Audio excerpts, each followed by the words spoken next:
Good morning, G506ers. Hey, Kirk here. Got a little video for you this morning of some modifications I'm doing to some rivet bolts. My truck is a Chevy G506, as you all know, and the rivet bolts I'm using are actually intended for a Jeep, a G503. And so I'm going to take some steps to modify them a little bit to more closely match the GM style rivets. Let me give you an example of what the Jeep style rivet looks like. This is what the Jeep style rivet looks like. It's a two-piece rivet. It's got a domed head on one side and threads. The threads then engage the other part of the rivet, which has a drive nut. And that drive nut is designed to shear off when you torque it down, leaving the rivet head in place, clenching your rivet. They're available in two lengths, 3/8 and 1/2 inch. They're actually just slightly under, a couple thousandths under each of those measurements, so you get a good, nice grip. So what I'm after is a rivet that looks a little bit more like, sorry, get a focus here, a little bit more like this.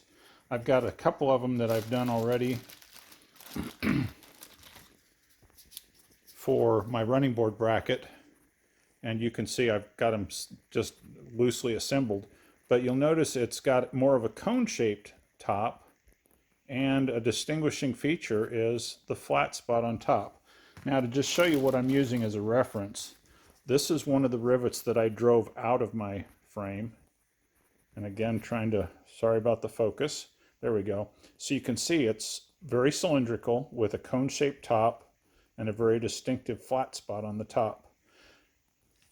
So that's what I'm after, is something that more closely resembles that. And that's what I'm coming up with. So I'm going to show you the process. Right, so I've got the rivet in the chuck of my drill.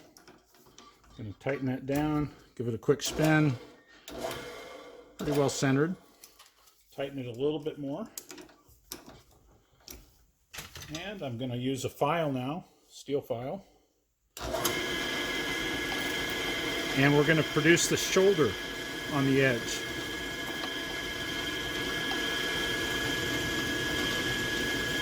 And I'm just using the file, trying to remain as vertical as I can, creating that cylindrical shoulder.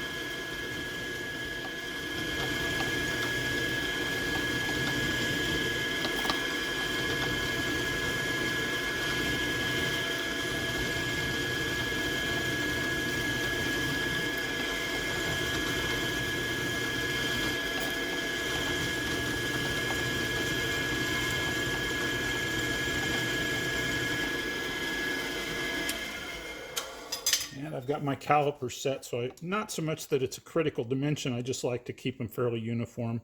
Just a little bit too big yet. Give it another couple seconds with the file.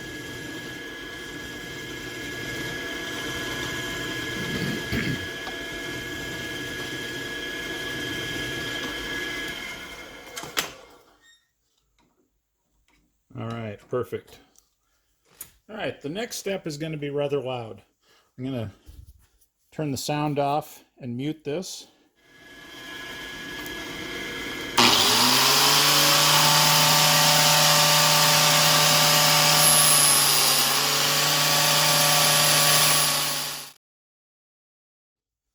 Okay, you saw me using kind of a little bump and go process there. The main thing is to not introduce too much heat to the rivet as we're working on it. Let me show you this newly ground rivet head.